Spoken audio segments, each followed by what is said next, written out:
साथियों नमस्कार। ये है मिशन सक्सेस स्ट्रेटजी और मैं हूँ डॉक्टर मधु कटियार। प्रीवियस पेपर रिवीजन श्रृंखला के अंतर्गत आज हम राजनीति विज्ञान मध्य प्रदेश पीसीएस प्रारंभिक परीक्षा वर्ष 1993 का प्रश्न पत्र हल करेंगे। और आइए देखते हैं इस वीडियो का पहला प्रश्न। विधिक संप्रभुता का सर्वोत्तम व्याख्याकार है, तो इस विधिक संप्रभुता का सर्वोत्तम व्याख्याकार ऑस्टिन है। ऑस्टिन के अनुसार संप्रभुता निहित है, तो ऑस्टिन के अनुसार जो है संप्रभुता निश्चित श्रेष्ठ व्यक्ति में निहित है। लेक्चर्स ऑन ज्यूरिस्प्रूडेंस पुस्तक के लेखक कौन है, तो ये ऑस्टिन के हैं और 1832 में इन्होंने इस पुस्तक की रचना की थी। लोकप्रिय संप्रभुता का प्रतिपादक हैं, तो रूसो हैं लोकप्रिय संप्रभुता के प्रतिपादक। जर्मन न्यायविद आल्थ्यूजियस ने लोकप्रिय संप्रभुता की संकल्पना का बहुत अच्छा निरूपण किया है। उसने लिखा है कि प्रभुसत्ता ऐसा कार्य करने की सर्वोच्च और सर्वोपरि शक्ति है जो राज्य के सदस्यों के भौतिक और आध्यात्मिक कल्याण के लिए आवश्यक हो। संप्रभुता का सिद्धांत धराशायी हो चुका है, तो उपयुक्त मानना है लिंडसे का यह कथन है।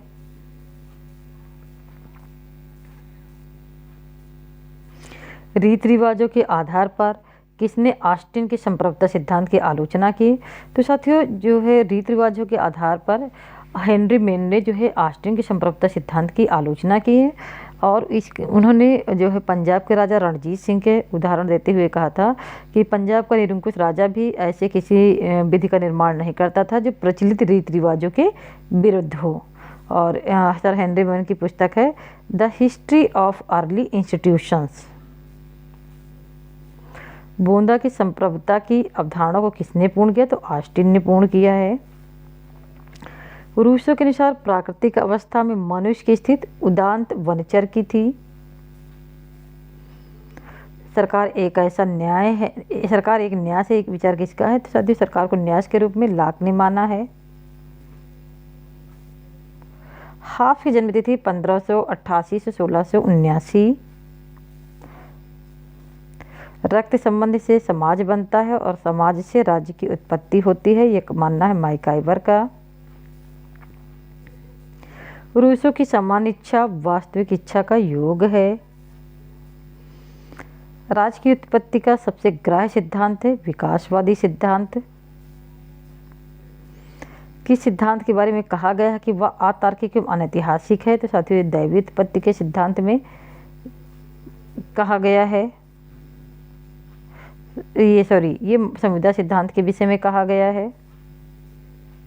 लाक के अनुसार कौन सा प्राकृतिक अधिकार नहीं है, तो देखिए साथियों लाक के अनुसार 3 प्राकृतिक अधिकार थे, स्वतंत्रता का अधिकार, जीवन का अधिकार और संपत्ति का। लेकिन समानता का अधिकार जो है लाक के इसमें सम्मिलित नहीं था।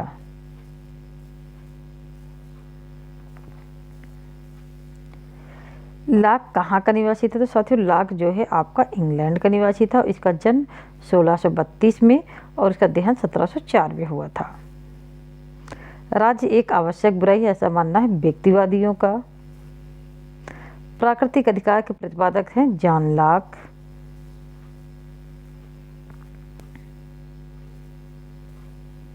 राजनीतिक स्वतंत्रता अधूरी है किसके बिना, विचार एवं अभिव्यक्ति की स्वतंत्रता के बिना। प्राकृतिक अधिकारों का सिद्धांत बकवास है। प्राकृतिक अधिकारों के सिद्धांत की यह आलोचना किसने की थी, ये बेंथम ने की थी। विधिक अधिकारों के सिद्धांत के अनुसार जो है अधिकार राज्य की देन है। अधिकारों के आवश्यक स्वरूप लक्षण है क्या है, सामाजिक स्वरूप, राज्य का संरक्षण, सर्वव्यापकता, उपयुक्त सभी। प्राकृतिक अधिकारों के सिद्धांत को मान्यता दी है जॉन लाक ने। लोकतंत्र का आंदोलन शांति का आंदोलन रहा है, ये जो है मानना किसका है, तो साथियों ये मानना है आपका बर्क का। लोकतंत्र बुद्धिहीन तथा अज्ञानियों का शासन है, यह आलोचना की H.G. वेल्स ने। सार्वभौमिक वयस्क मताधिकार में किसको नहीं छोड़ा जाता है, तो बुजुर्ग को नहीं छोड़ा जाता है, जबकि पागल और बच्चे को इसमें जो है सम्मिलित नहीं किया जाता है। आनुपातिक प्रतिनिधित्व प्रणाली का जन्मदाता है थॉमस हेयर। पृथक निर्वाचन प्रणाली की मुख्य विशेषता है जाति निर्वाचन, धर्म के आधार पर निर्वाचन, धर्म में संप्रदाय के आधार पर निर्वाचन, उपर्युक्त सभी। लोकमत का सर्वाधिक महत्व है अध्यक्षात्मक लोकतंत्र में, संस्थात्मक लोकतंत्र में, प्रत्यक्ष लोकतंत्र में, सभी में जो है लोकमत का महत्व है। प्रजातंत्र के लिए सबसे आवश्यक है क्या? राजनीतिक दल। राजनीतिक दलों के अभाव में प्रजातंत्र का सफल नहीं हो सकता है। बर्क ने राजनीतिक दलों को बताया है राष्ट्रीय एकता का साधन बताया है। दबाव गुट के लक्षण क्या? शासन पर आधिपत्य की अनिच्छा, सीमित उद्देश्य, संगठित रूप, ये सभी जो है दबाव समूह के लक्षण हैं। विचार व्यक्ति के साधन के रूप में सबसे प्रथम किसने प्रेस की स्वतंत्रता पर बल दिया था? तो ब्लैक स्टोन ने प्रेस की स्वतंत्रता पर सबसे पहले बल दिया था। नौकरशाही मंत्रिमंडलीय उत्तरदायित्व के अधीन पनपती है, तो यह मानना है आपके ब्रिटेन के प्रधानमंत्री रैमजे मेयर का। और रैमजे मेयर की जो प्रतीक पुस्तक how Britain is govern. Principle of morals and legislation पुस्तक के लेखक कौन है? तो साथियों यह पुस्तक आपकी बेंथम की है। ग्रीन नैतिक दर्शन का प्रोफेसर था, तो कहाँ था? ऑक्सफोर्ड में। यह प्रश्न रिपीट हो रहा साथियों। समाजवाद का समर्थक निम्न में से कौन है? तो लास्की इसमें से निम्न में से समाजवाद का समर्थक हैं।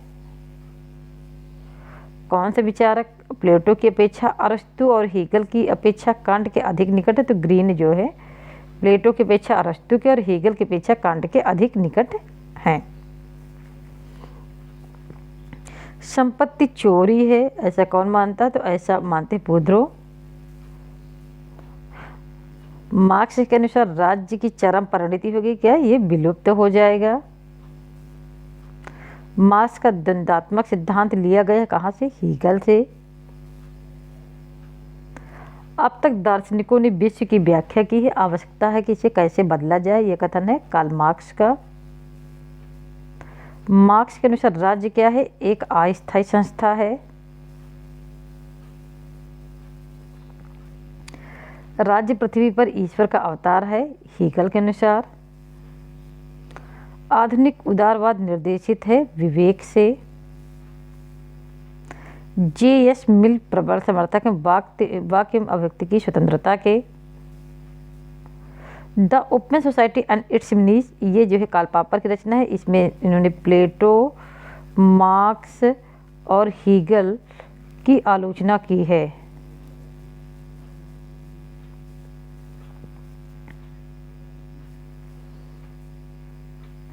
ऑन लिबर्टी के लेखक कौन है? तो ऑन लिबर्टी जी.एस. मिल की रचना है और यह पुस्तक उन्होंने 1859 में लिखी थी। और रिप्रेजेंटेटिव गवर्नमेंट 1861 में। Parliamentary reforms and the subjections of women भी जो है जी.एस. मिल की रचना है। एक ग्रामर ऑफ पॉलिटिक्स की लेखक कौन से साथियों? एक ग्रामर ऑफ पॉलिटिक्स आपके लास्की की रचना है। और इनकी अन्य जो रचनाएं हैं वो इस प्रकार हैं। The problem of sovereignty 1917, authority in the modern state 1919, political thought from Locke to Bentham 1920, foundation of sovereignty 1921, a grammar of politics 1925। तो ग्रामर ऑफ पॉलिटिक्स कब लिखी गई थी? 1925 में। The American presidency 1940, the American democracy जो है ये Laski की रचनाएं हैं। फांसीवाद का समर्थक कौन है? तो फांसीवाद का समर्थक साथियों मुसोलिनी है। और इसका जन्म कहाँ पे हुआ था? फांसीवाद का इटली में। फांसीवाद और मार्क्सवाद में क्या समानता है? कि दोनों जो है लोकतंत्र के विरोधी है। आधुनिक उदारवाद का अग्रदूत किसे माना जाता है? तो ग्रीन को माना जाता है। राज्य समाज कल्याण को बड़े परिणाम में प्राप्त करने की एक संस्था है। आधुनिक उदारवाद में राज्य की यह भूमिका किसने स्पष्ट की? तो राज्य की यह भूमिका बार्कर ने स्पष्ट की है। प्लेटो की पुस्तक रिपब्लिक में समाजवाद के बीज निहित है।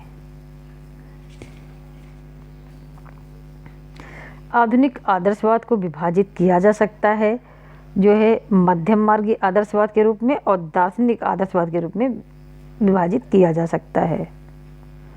ग्रीन समर्थक हैं आदर्शवादी विचारधारा के, क्योंकि ग्रीन एक आदर्शवादी विचारक हैं। मानवीय चेतना स्वतंत्रता चाहती है, स्वतंत्रता में अधिकार का भाव निहित है और अधिकार अपनी रक्षा है तो राज्य की मांग करते हैं। तो यह मानना है, ये जो टी.एच. ग्रीन के विचारों को बड़े सुंदर शब्दों में बारकर ने व्यक्त किया है। ब्रिटेन में संवैधानिक सरकार बलवती हुई है 18वीं शताब्दी के अंत में।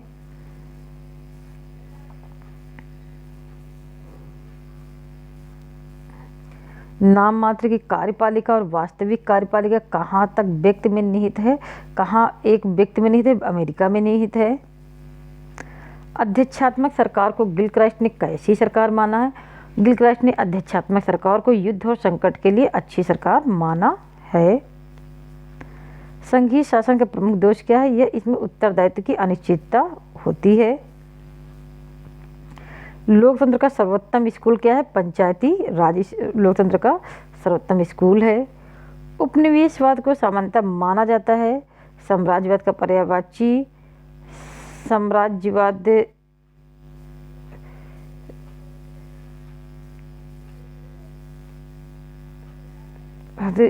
इसे जो है साम्राज्यवाद की अंतिम प्रारंभिक अवस्था के रूप में माना जाता है।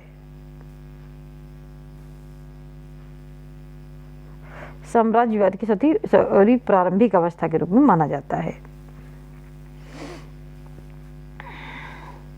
यंग इंडिया का संबंध किससे? तो साथी यंग इंडिया का संबंध लाला लाजपत राय से है और इन्होंने अंग्रेजी साप्ताहिक पत्र द पीपल का भी संपादन किया था। यंग इंडिया, इंग्लैंड डेप्ट टू इंडिया लाला लाजपत राय की प्रमुख पुस्तकें हैं। और 1920 में कलकत्ता में जो है all India trade union Congress के प्रथम सम्मेलन की अध्यक्षता लाला लाजपत राय ने की थी और इन्हें शेर पंजाब के नाम से जाना जाता था और ये पंजाब के प्रसिद्ध आर्य समाजी थे।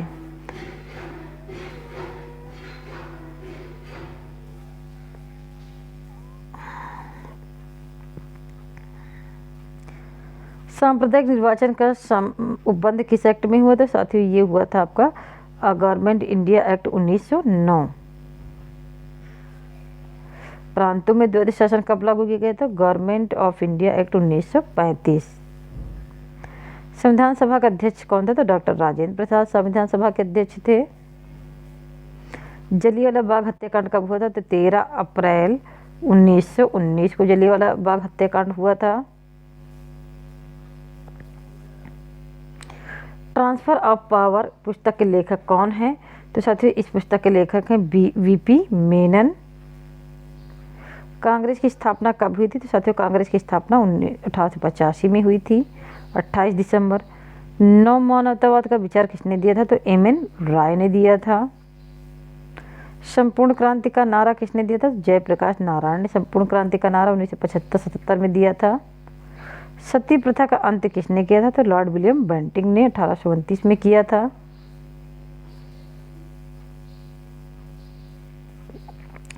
न्यास का सिद्धांत किसका? तो ये महात्मा गांधी का सिद्धांत है। कौन प्रधानमंत्री ताशकंद में मृत्यु को प्राप्त हुआ था? तो लाल बहादुर शास्त्री जी की ताशकंद में मृत्यु हुई थी 11 जनवरी 1966 को। कांग्रेस ने स्वतंत्रता की घोषणा किस वर्ष की थी? तो 1929 के लाहौर अधिवेशन में की थी और इसकी अध्यक्षता पंडित जवाहरलाल नेहरू ने की थी। गांधी जी के राजनीतिक गुरु गोपाल कृष्ण गोखले थे। Grand old man of India किसे माना जाता है? तो दादा भाई नौरोजी को माना जाता है।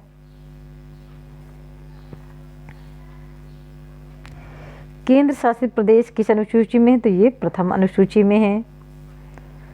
संघ सूची, समवर्ती सूची, राज्य सूची का उल्लेख किसमें? तो 7वीं अनुसूची में इसका उल्लेख है। मौलिक अधिकारों के संविधान के किस भाग में उल्लेख है? तो 3 भाग में मौलिक अधिकारों का उल्लेख है। भारत एक धर्मनिरपेक्ष राज्य, इसका उल्लेख है प्रस्तावना में। संवैधानिक उपचारों का अधिकार है अनुच्छेद 32 में। समान आचार संहिता का उल्लेख है राज्य के निर्देशक तत्वों में अनुच्छेद 44 में। संविधान संशोधन से संबंधित अनुच्छेद है अनुच्छेद 368 में संविधान संशोधन की प्रक्रिया दी गई है। वित्तीय संकट की घोषणा किस अनुच्छेद के अंतर्गत की जा सकती है? तो अनुच्छेद 360 के अंतर्गत की जा सकती है। भारतीय संविधान के भाग 18 में जो है आपातकालीन प्रतिबंध के विषय में प्रावधान है। भारत का नियंत्रक एवं महालेखा परीक्षक अपना प्रतिवेदन किसको प्रस्तुत करता है? तो वो राष्ट्रपति को प्रस्तुत करता है। समानता का अधिकार का उल्लेख कहाँ है? अनुच्छेद 14 में इसका उल्लेख है। राज्य के नीति निषेध तत्व कहाँ से लिए गए? तो राज्य के नीति निषेध तत्व आपके आयरलैंड से लिए गए हैं।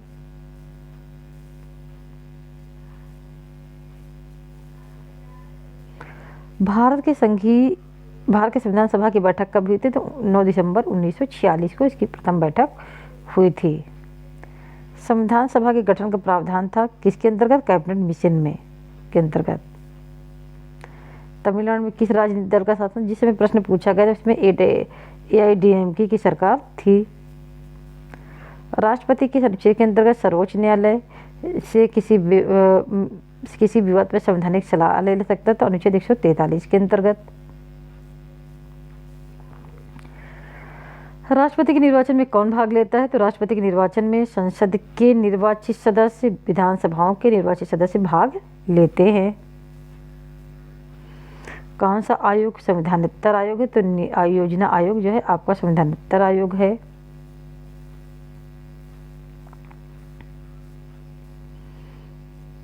भारत में कितने राज्य हैं? तो साथियों वर्तमान समय में भारत में 28 राज्य हैं। राष्ट्रपति किसकी सलाह पर कार्य करता है? तो मंत्रिपरिषद की सलाह पर कार्य करता है। प्रत्यक्ष प्रजातंत्र का देश कौन सा है? तो साथियों स्विट्जरलैंड के 5 कैंटन में आज भी प्रत्यक्ष प्रजातंत्र लागू है। कहाँ का संविधान राज्यों को अलग होने की स्वतंत्रता देता है? तो साथियों सोवियत रूस का या सोवियत संघ का जो संविधान था उसमें जो है राज्यों को अलग होने का अधिकार प्राप्त था। और इस वीडियो का अंतिम प्रश्न, अवरोध एवं संतुलन किस संविधान में? तो संयुक्त राज्य अमेरिका के संविधान में अवरोध और संतुलन का प्रावधान है। इसी के साथ हमारा यह वीडियो समाप्त हुआ। पूरा वीडियो देखने के लिए साथियों बहुत बहुत धन्यवाद। हमारे वीडियो को लाइक कीजिए, कमेंट कीजिए और शेयर कीजिए और चैनल को सब्सक्राइब कीजिए। धन्यवाद।